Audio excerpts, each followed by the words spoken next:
buenos días. Nos encontramos ya en un jueves de nuestra cita habitual a las 10 de la mañana, donde en este espacio que IMEFI TV nos proporciona, Mundo Laboral MX, trataremos algunos de los temas más relevantes dentro del mundo laboral y aquellos espacios periféricos que nos están afectando sinceramente y que desafortunadamente pareciera que no le estamos dando la importancia debida.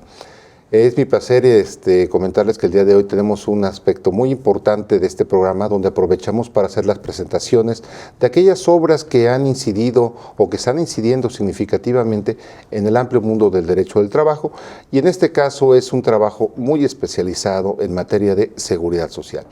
Para tales efectos tenemos aquí con nosotros en el estudio a mi gran amigo Carlos Matute, que realmente ha sido habitual dentro de este programa, no necesitaría mayor presentación, pero déjenme decirles que es una persona muy activa dentro del mundo relacionado con la administración pública, aspectos laborales, seguridad social, y déjenme decirles que es una mente muy inquieta, porque hace unos momentos estábamos comentando que no solamente seguridad social, sino que muy probablemente trataremos algunos aspectos del ISSSTE dentro de las ideas que están corriendo por su cabeza. Carlos Matute es académico, catedrático de instituciones de educación superior, varias, por lo que me ha reflejado en su hoja de ruta. Inclusive me ayudó en algún momento para preparar mi tesis de grado.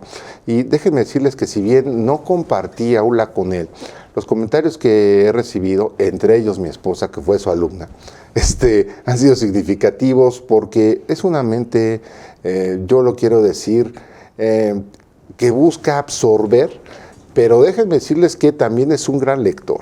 Entonces, preparar un trabajo como el que vamos a ver ahora, que voy a dejar que Carlos lo presente, es más allá de lo novedoso, es un punto donde debemos estar preparados. Estamos ya prácticamente en cierre del año, hoy estamos arrancando ya, pues así como en las tiendas se ve que convive en el pan de muerto con las banderas navideñas y los árboles de Navidad, pues ya está acabando el 2022.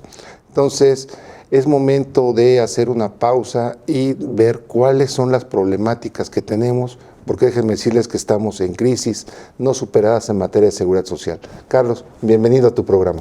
Gracias, muy amable Hipólito, muy agradecido por la presentación, que yo sé que lo hace más la amistad que la objetividad, pero bueno, te lo agradezco mucho y te agradezco a ti, a este espacio, evidentemente a Burgó Editores y a Carlos Burgó en específico, que se hayan atrevido a publicar un libro, yo creo que complicado, porque en realidad se trata de la recopilación de los artículos que he escrito en la prensa, tanto en la Crónica de Hoy como en el Universal, 2 periódicos nacionales, sobre un tema que es muy importante desde mi perspectiva, que afecta significativamente el bienestar de las personas, que impacta positiva o negativamente en las finanzas públicas y que sin embargo parece ser que es un tema que le damos poca relevancia. Y entonces cuando uno trata este tema, las personas no se dan cuenta de la magnitud que puede provocar una mala política en temas de seguridad social, salud, empleo formal, jubilaciones, el manejo financiero de las reservas destinadas a la seguridad social y una serie de aspectos que nos impactan cotidianamente, se van acumulando y solamente nos damos cuenta de ello o cuando nos enfermamos o cuando se acerca la edad de retiro y nos damos cuenta que no hay fuente de financiamiento de nuestra pensión y entonces nos tenemos que empezar a preocupar o aliar con personas, miles, cientos de miles de personas que se encuentran en la misma circunstancia,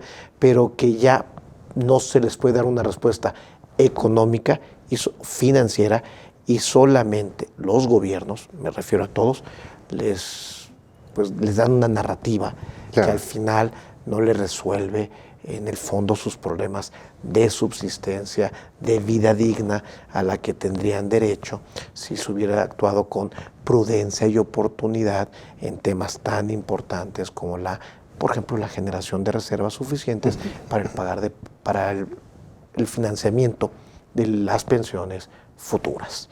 Y de esto trata el libro. Perfecto. De cómo en los últimos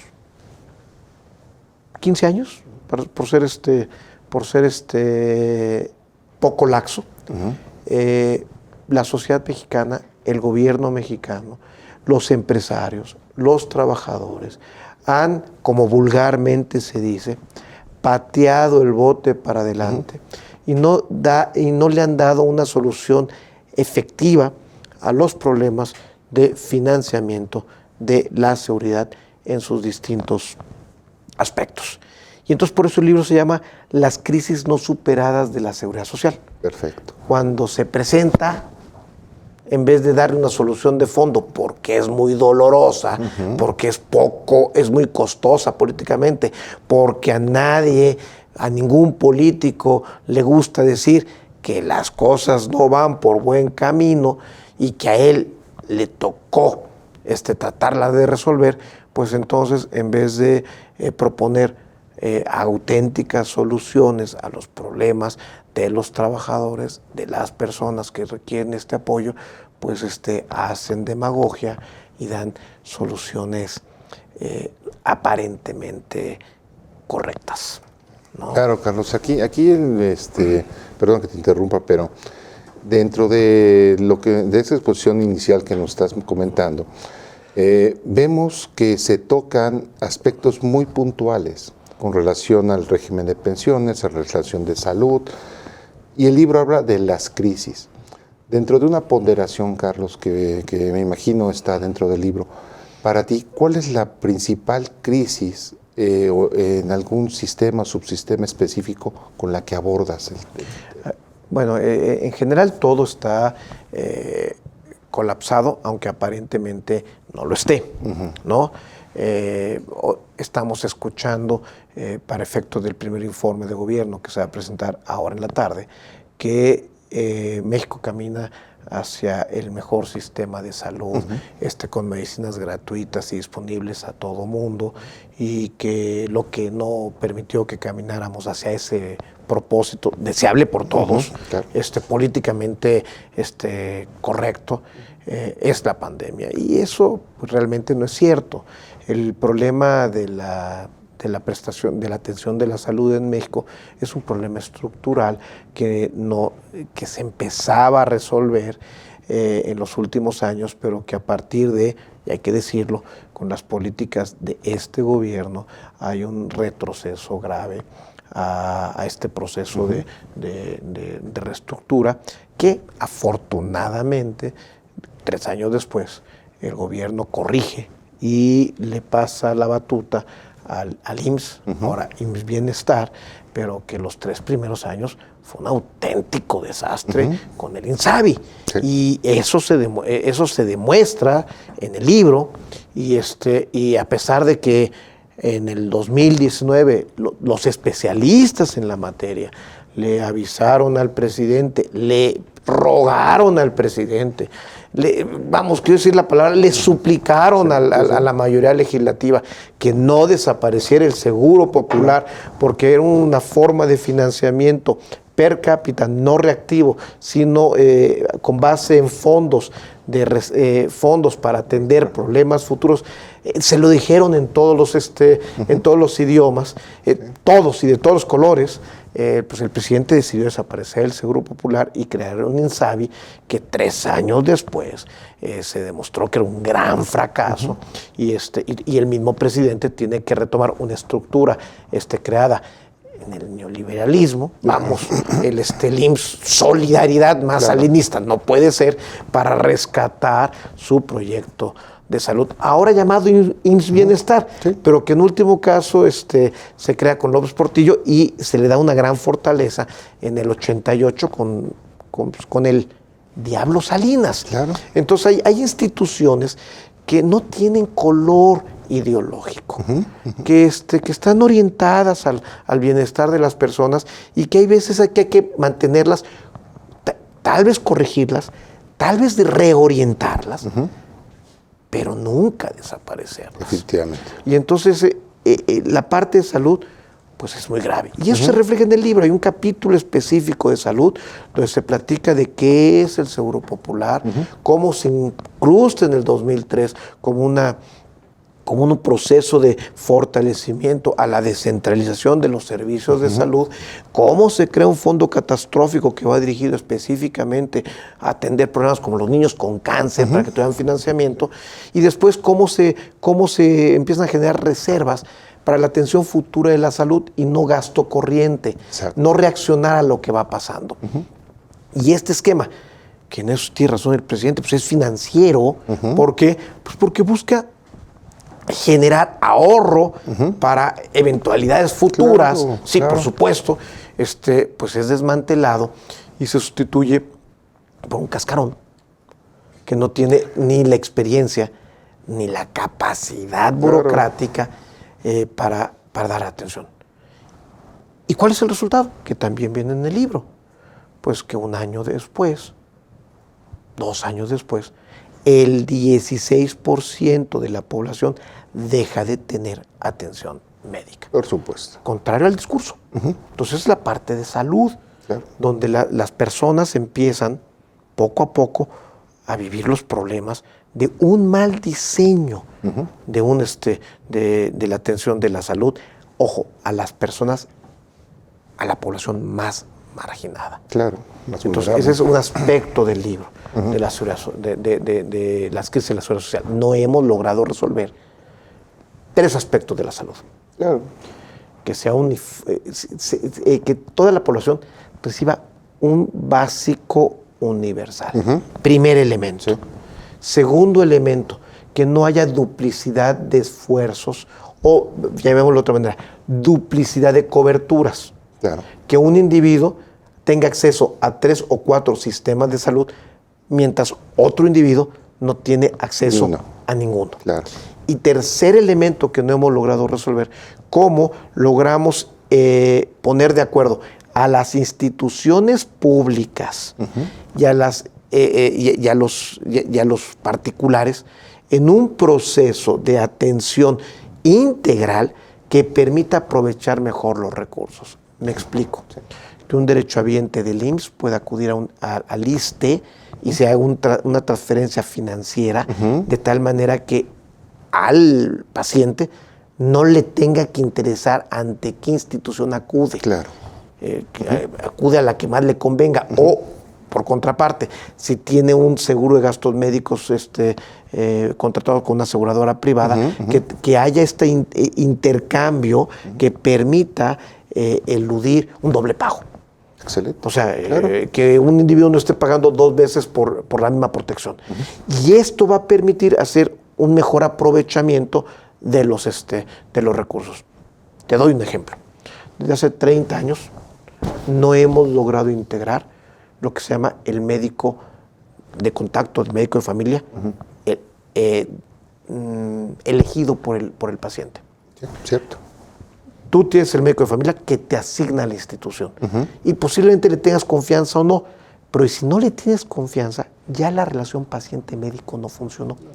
Y entonces desde hace 30 años estamos buscando cómo hacerle para que la persona sea la que decida qué médico de primer contacto lo atiende y que el médico que tenga mayor pacientes, y ojo, tenga un buen efecto en la salud de su grupo de pacientes. Nos trata de ser el doctor simpático. El doctor simpático que al diabético le da dulces, claro, o al alcohólico le permite tomar tomar vino, sino que tenga un impacto en la salud de su grupo poblacional, y entonces con ese impacto y ese número de pacientes, pues también obtenga un mejor ingreso. Y eso lo hemos estado intentando hacer en los últimos 30 años y otra vez, no lo hemos logrado como sociedad. Definitivamente. Uno de los de estos puntos de esas crisis no superadas. Carlos, estamos llegando prácticamente a la mitad de de este segmento. Entonces, ya nos estás poniendo un tema que es sumamente importante, una de estas partes crisis. No se vayan, en 2 minutos estamos de regreso con ustedes. Muchísimas gracias. ¿Qué tal, amigos? ¿Ya determinaron su impuesto definitivo de impuesto al valor agregado? ¿Saben cómo manejar todo lo que tiene que ver con las operaciones en materia de comercio exterior respecto al IVA? Tiene muchos detalles. En el 2022 tuvimos una modificación, hay que determinar una proporción de acreditamiento. ¿Sabes cuál es el documento fuente y fehaciente para poder acreditar? ¿Es el pedimento? ¿Es la factura? Acompáñame, soy Deyanira Arisbe y te espero en este curso Tratamiento del IVA en Operaciones de Comercio Exterior.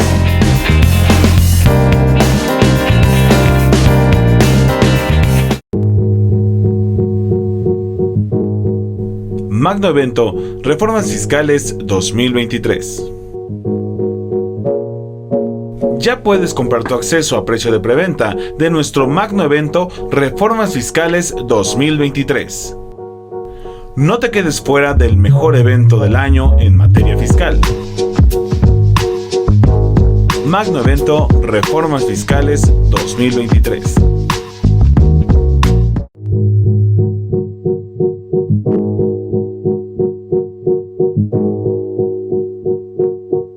¿Qué tal? ¿Cómo están? Soy Carlos Burgoa y como ustedes ya me ubicarán por Impuestos en FA, debate fiscal y bueno, pues el día de hoy platico con ustedes solamente para hacerles el recordatorio de que el 1 de diciembre tendremos el evento de reforma fiscal. Para ello tenemos un invitado de lujo que es el subprocurador general en Prodecon, el licenciado Luis Fernando Valderas, y desde luego pues estaremos todos los invitados que ya sabemos, formamos parte de IMEFI, para hacerles llegar todos los comentarios, todos los tips, pero lo más importante, la mejor forma de entender la ley en su reforma que será para el siguiente año 2023 y a su vez se realizará otra vez en forma presencial. Y si ustedes tuvieran algún interés de venir del interior de la República hacia la ciudad, también tenemos por ahí alguna situación de flexibilidad en cuanto a lo que serían costos, pues considerando desde luego es por eso que se realiza al venir para acá. Por allá nos vemos, recuerden 1 de diciembre en IMEFI Reforma Fiscal 2023.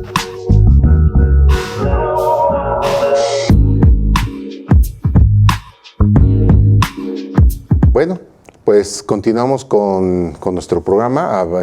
Muchas gracias y estén por favor pendientes porque esta pausa de 2 minutos no la dejen. Hay aspectos muy importantes que IMEFI TV pone a consideración de todos ustedes.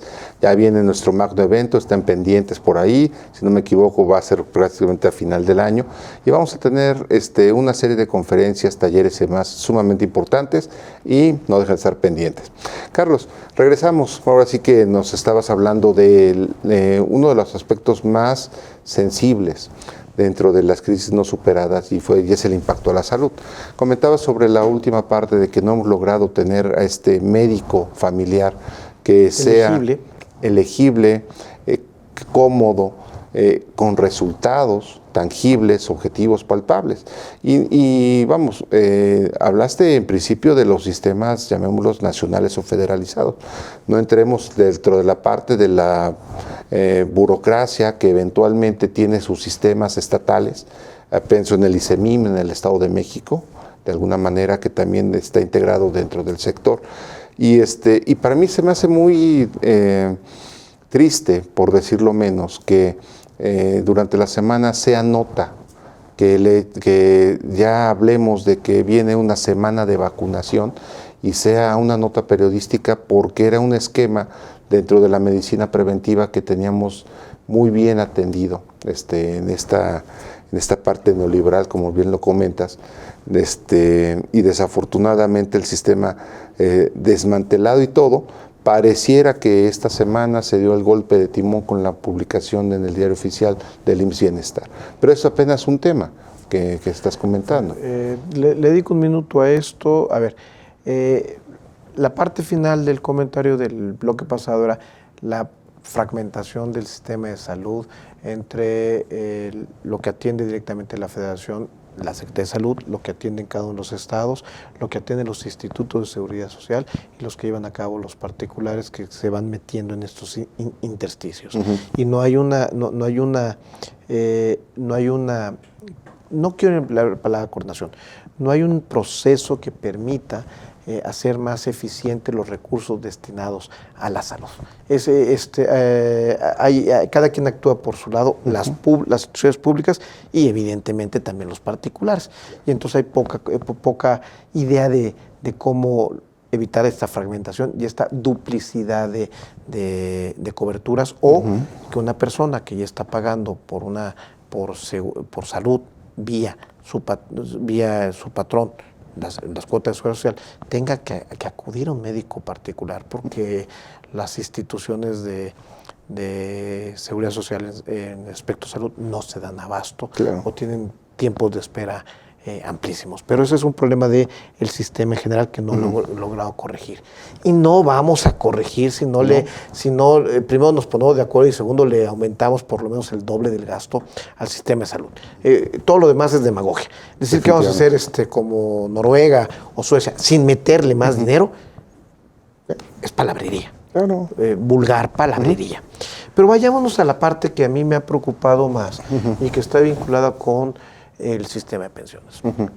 Desde la reforma de 1997 en el IMSS y 2007 del ISSSTE, se sabía que había que darle una segunda reforma al proceso de las cuentas individuales, vinculado específicamente con aumentar el financiamiento de las mismas, porque era insuficiente lo que se estaba ahorrando en las cuentas individuales. Eso no es nada nuevo, ni lo descubrieron los críticos al sistema de cuentas individuales, eso ya se sabía. Y entonces se tenía que aumentar el monto de cotización a las cuentas individuales para en el futuro llegar a hacerlas financiables. Pero vamos a ponerlo de alguna manera. Se tenía dentro del monto restringido de las cuentas individuales la posibilidad de financiar el 85% de las pensiones en los años a mitad del siglo, o sea, en 2050. Y nuestros seguidores, nuestros amables escuchas, televidentes que nos están siguiendo por las redes, pueden decir, oye, ¿y por qué tengo que hablar de 2050 si yo estoy viviendo en el 2020? Claro. O sea, y luego viene la frase clara, yo quiero comer ahorita, no me interesa qué va a pasar en 30 años. Lo malo, y por eso es una crisis no superada de la parte de pensiones, que un sistema de esta naturaleza se tiene que pensar a largo plazo, se tiene que pensar en términos generacionales, no en el pago de la nómina de pensiones que va a venir dentro de 2 años. Eso es un cortoplacismo que al final acaba afectando a todo mundo. Y entonces tiene que pensar en términos generacionales. Un sistema de seguridad social pensionario tiene un ciclo de vida, un ciclo de operación de 30 a 40 años. El primer sistema pensionario en México sistemático se creó en 43, en el 73, 40, 50 años después, tenía que hacerse una reforma profunda. Claro.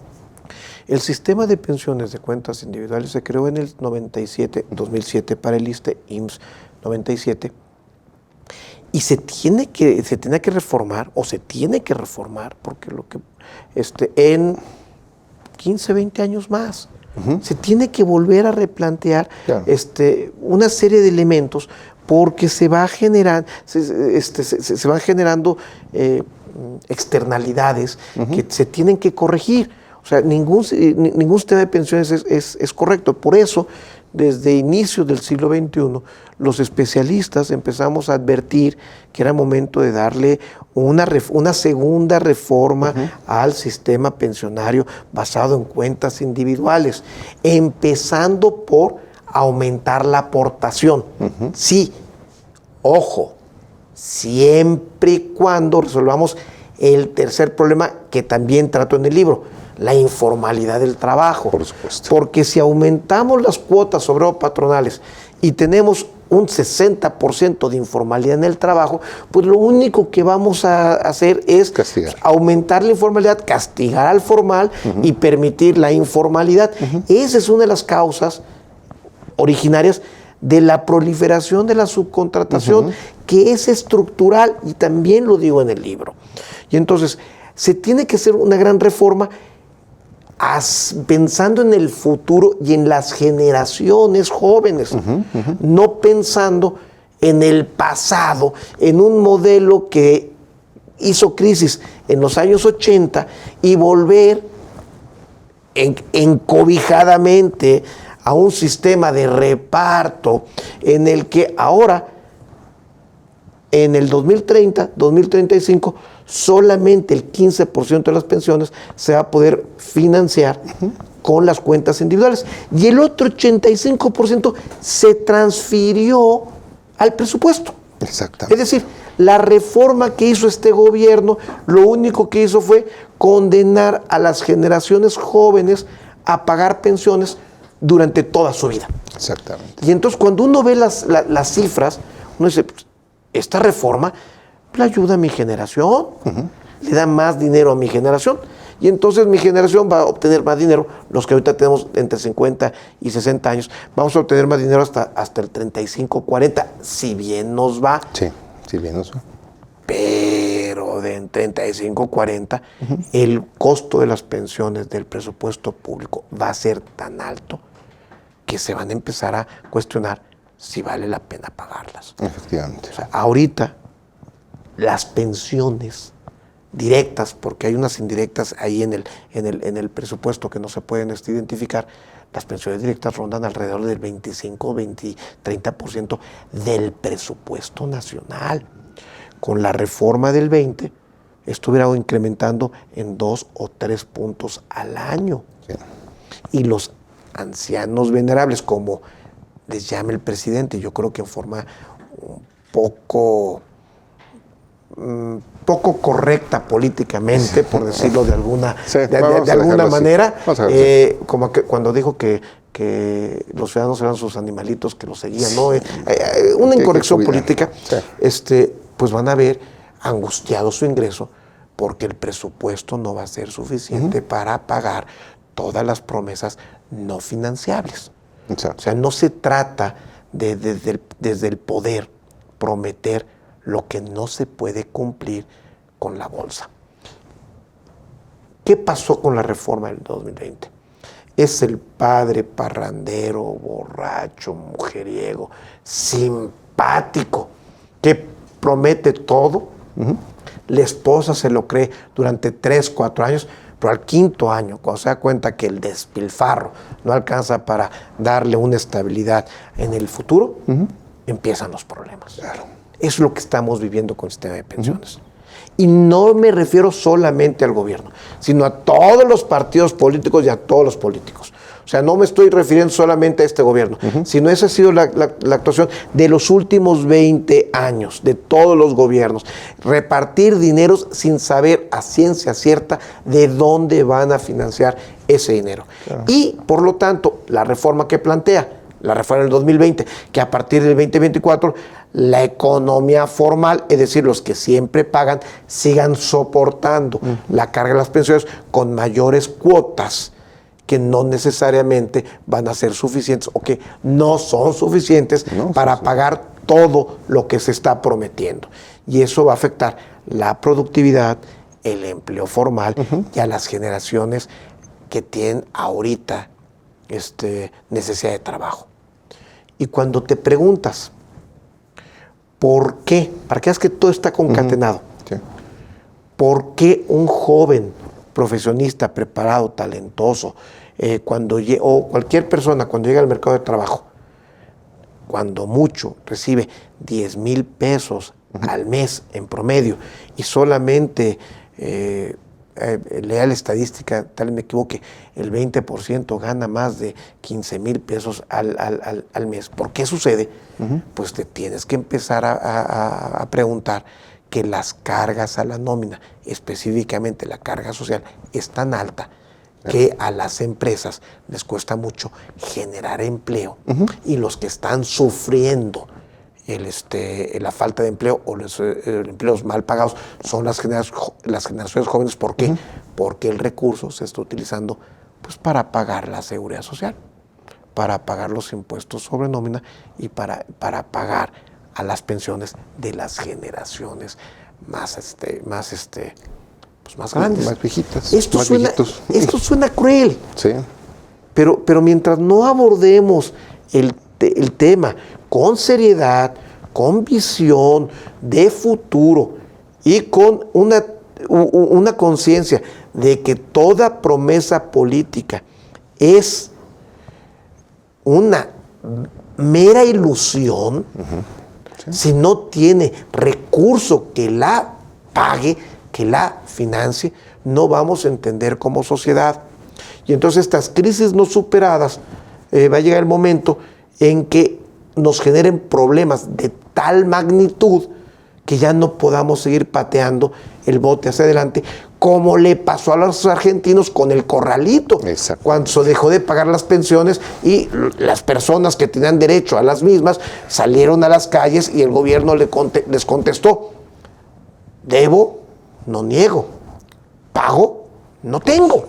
Y entonces eso, que es un escenario remoto, pues ustedes leen el libro, se van a dar cuenta que no es tan remoto, ¿no? Y que posiblemente, si no ponemos atención al crecimiento de las pensiones como parte del presupuesto, pues nos pueda generar un grave problema social de incluso de crisis alimentaria en generaciones de edad avanzada. Los viejitos venerables, con todo lo que esto implica de incorrección política. Y finalmente, para ya terminar, platiquemos sobre la informalidad en el trabajo. Durísimo, Carlos. Estamos hablando ahora sí de medicina amarga y viene todavía el... Vamos, o sea, una política que se hizo para tratar de combatir la informalidad y la evasión de contribuciones de la seguridad social y del impuesto de la renta, pues es la subcontratación. Y bueno, a 2 años, a 1 año, podemos ver que dio resultados. Para el gobierno aumentó la recaudación, Sí. pero no necesariamente para los trabajadores que algunos de ellos vieron disminuido su ingreso líquido. Y entonces, bueno, ya planteamos todos los problemas, ¿no? Sí. Y la pregunta, me están haciendo los seguidores: oiga, ¿y por dónde está la solución? ¿Qué hago? ¿Qué hago, no? Claro. Y la solución, pues es un debate colectivo abierto de estos problemas y no seguirlos ocultando con la idea de que tiene un costo político tratarlos públicamente y ponerlos debajo de la alfombra. Barro, levanto la alfombra Y sigo oculto escondiendo. y sigo escondiendo el Claro. problema. Y tal vez habría que empezar a pensar fuera de la caja. Es decir, quitar el impuesto al trabajo directo a la nómina, grabar otro tipo de impuestos y que el contratar a una persona no costara del 30 al 50% del total del salario. Y entonces se promueve el empleo, se genera más riqueza, se sube la liquidez del trabajador, se aumenta la masa salarial, que es lo que nos importa, que los trabajadores participen más del Producto Interno Bruto, y entonces con los otros impuestos se aumenta el gasto en pensiones, el gasto en salud, y entonces se lleva a esquemas de financiamiento de la salud vía presupuestal, no cuotas sobre patronales, y podemos generar un básico universal y se establece un sistema, no de asistencia, de previsión público al pago de las pensiones. Como alguna vez se propuso en una campaña, generar una cuenta individual ¿Robusta? No, a todo mexicano desde su nacimiento. Sí. Y entonces el gobierno les va depositando en su cuenta individual durante 40, 50 años y él le puede también aportar si quiere un mayor beneficio, y al final cada individuo con aportaciones públicas tiene un fondo específico para financiar un mínimo pensionario, y a ese mínimo agrégale el esfuerzo de cada individuo de darse una mejor vida. Pero entonces ya pudiste suplir los mínimos, que es lo que tiene que buscar el gobierno, el Estado, la colectividad, que la mayoría, si no todos, tengan los mínimos de subsistencia, pensión, y los mínimos de salud, Claro. atención hospitalaria. ¿Financiados cómo? Colectivamente. O sea, no se trata de dejarlos a la deriva, claro. sino a generar un sistema de financiamiento correcto donde hay un apoyo público real. Es decir, más recaudación, y esa recaudación se destina 4, 5% del Producto Interno Bruto a la salud y 4, 5% del Producto Interno Bruto a las pensiones, pero no en gasto corriente, sino en reservas financieras que me permitan garantizarle a las generaciones que lo están pagando, que ellas van a recibir la protección por las que ellas están pagando a las generaciones que ahorita tienen más de 60 años. Por supuesto. Y entonces la equidad intergeneracional es un elemento fundamental para que un sistema funcione. Y hay que cuidarnos mucho, que es el discurso de muchos políticos, de que las condiciones que se reprodujeron en los años 70, 80, que dan pensiones jugosas a un grupo determinado de personas, se pueden reproducir en toda la sociedad. Eso es falso. Totalmente. Y eso es una gran mentira. Es decir, voy a generar un sistema de tal manera que todo el mundo pueda ser un pensionado, como sucede en Pemex. Eso es una gran mentira social. Claro. Y es un engaño. Eso no se puede financiar. Pero bueno, los invito a leer el libro para que reflexionen, difieran de mí, digan, Matute está equivocado. Yo creo que otra es la solución, es el propósito del libro. Abrir el debate, que el debate no se oculte y que busquemos soluciones financieramente válidas y políticamente concertadas entre las generaciones para poderle dar una auténtica seguridad en materia de pensiones y en materia de salud a la mayoría, a la universalidad de las personas que viven en el territorio de nuestro país. Definitivamente un estándar de derechos mínimos, que debe ser. Sí. O sea, al fin y al cabo, dentro de la propia dignidad de la persona está todo esto, desde que naces hasta que tienes una vejez digna. Y ojo, pasa por precisamente tener los recursos económicos suficientes para tener eso. Una política de Estado que permita de alguna manera resolver la gran problemática o atraso que tenemos. Quiero pensar nada más en la situación de el supuesto ordenar el trabajador, su constancia de situación fiscal, que ni siquiera lo teníamos. Cuando vienen las famosas filas de cuadras enteras ante el SAT para poder tener una constancia, digo, pensar en esa universalidad se me hace muy delicado, simplemente pensando en grupos vulnerables. Pienso en muchachos que a los 18 años tengan que tener su RFC listo. Entonces, hay mucho trabajo que hacer, Carlos, definitivamente. Pero fíjate, yo voy más allá. ¿Por qué a los 18 años? ¿Sí? Desde que naces ya tienes que estar bien ubicado por el Estado. Y no para cobrarte impuestos, sino para darte beneficios. Ahora, si te va a dar beneficios, pues lo mínimo que tiene que ser el individuo, las personas, es también contribuir al esfuerzo de todos, ¿no?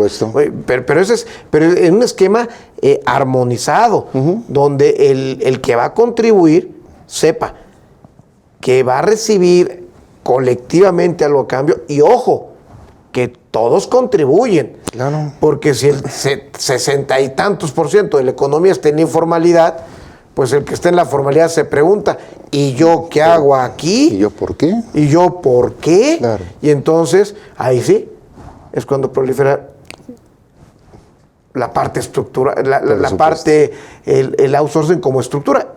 Y concluyo, oiga, ¿y por qué los patrones, particulares apartado A, pagan sobre todo el salario integrado y el gobierno sobre un salario base? Sí. Es decir, ¿por qué lo que está prohibido, pecado, delito para los particulares está en ley, en el ISSSTE? Sin problema. Y entonces el trabajador gana 20,000 pesos y yo pago sobre 8,000 pesos.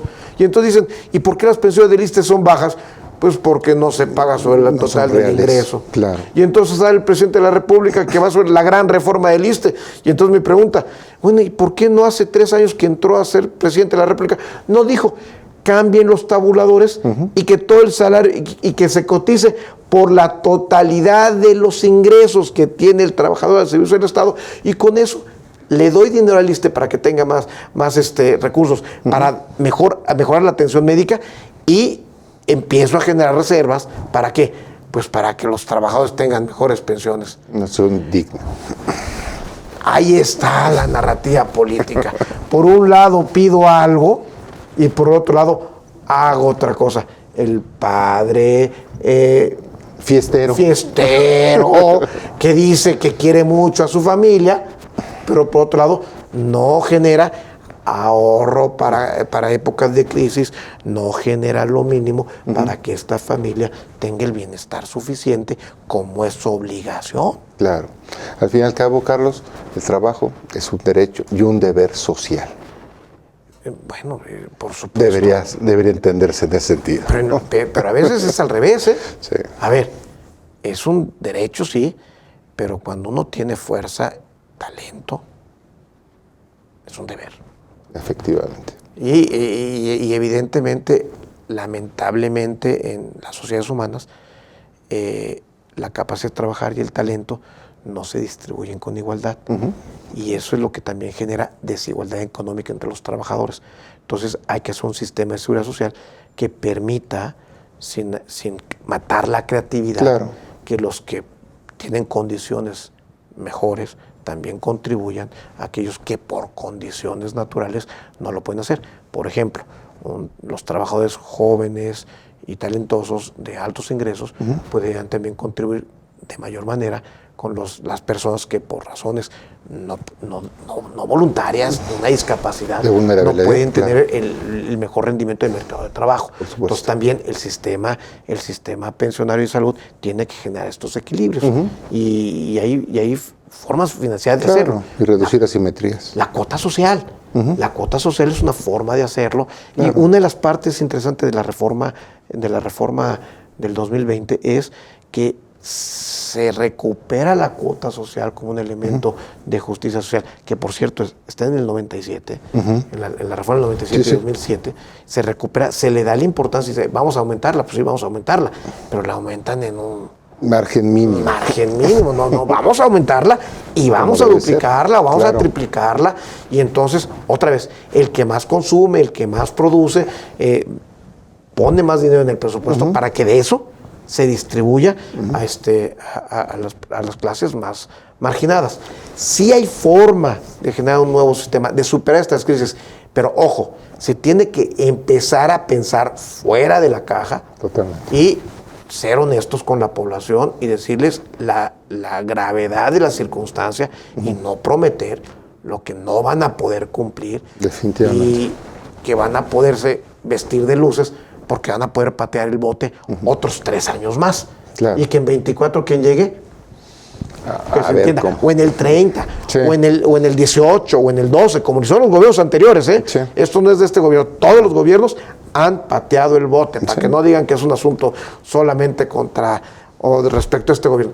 Que nos quedamos callados durante 20 años. No, llevamos, y el libro lo demuestra, llevamos 15 años llamando la atención como agoreros del infortunio. Sí. Y no nos hacen caso. Estamos en el desierto con megáfonos y las personas no queremos escuchar, incluyo los graves problemas en los que estamos metidos, que no vamos a superar con discurso. Efectivamente. Con las promesas de este padre fiestero que dice que bueno, ya veremos. Este es el problema del padre. Pidan y yo pago. Sí. Ya veremos en 2 años qué pasa, ya resolveremos. Y cuando llegan esos 2 años, pues no hay soluciones. No. ¿Por qué?